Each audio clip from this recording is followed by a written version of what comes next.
I was at the tail end of a relationship, and I did know that the biggest problem was my biggest asset, and I'd heard that there was work in Japan, and I wanted to. I'd never been overseas.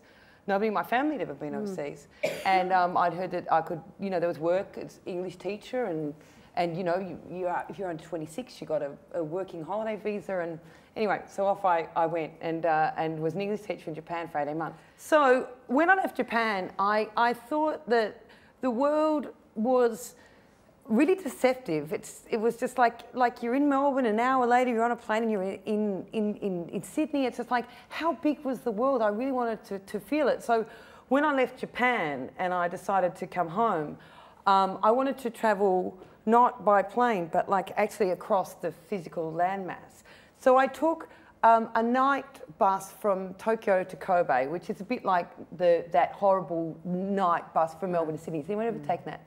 And I took that, and I was alone, and it was just the most fabulous, liberating experience of my life. I had no home, I had no car, I had no keys, I had nothing. I was on my own, seriously travelling on my own.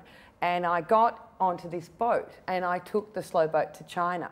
Now, on that boat, I met quite a few people, and one of them is a guy called Dan from London, and he was travelling with his girlfriend, and we became great friends, and we were in Shanghai together. We took trains up to Beijing, and then we did the Trans-Siberian Express.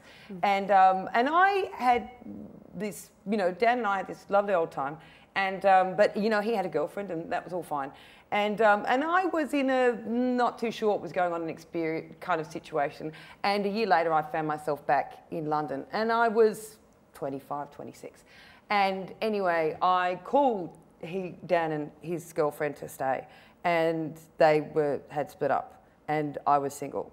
And anyway, 26-year-olds being what 26-year-olds are, we did kind of fall in love, and it was kind of extraordinary. He's this very English. You know, it was very kind of Hugh Grant kind of situation. It was very, you know, 4 weddings and a funeral. But anyway, the point came, it was like I wasn't going to stay in London, he wasn't going to stay in Melbourne, and I came home. And I think after I had my youngest son, Charlie, I remember going and seeing Lost in Translation. Right. And email had just happened, and we just kind of hooked up on the email again. We'd hooked up on email. We'd write kind of letters every now and then with Christmas cards and birthday cards and stuff. And I saw this movie, and about the idea of travel and youth, and also, you know, there's lots of lovers in Melbourne, and I've seen them, you know, ex-lovers, and you see them deteriorate, you see them at kids' parties wiping their kids' asses, and, you know, being grumpy at dinner parties and getting pissed, and, you know, and all that kind of stuff. But when there's that distance between you, you kind of remain fossilised in on your own little island, and you don't see that deterioration and the domesticity and the kind of everything kind of setting in.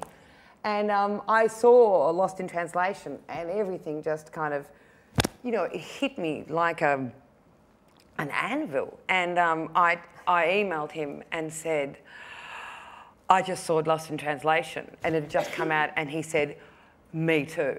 And he said, that's us. And I went, is it? And I've now come to this realisation that those broken loves are just, those broken, incomplete, unfulfilled kind of loves, they're just kind of like poetry that loops through your head and your heart. And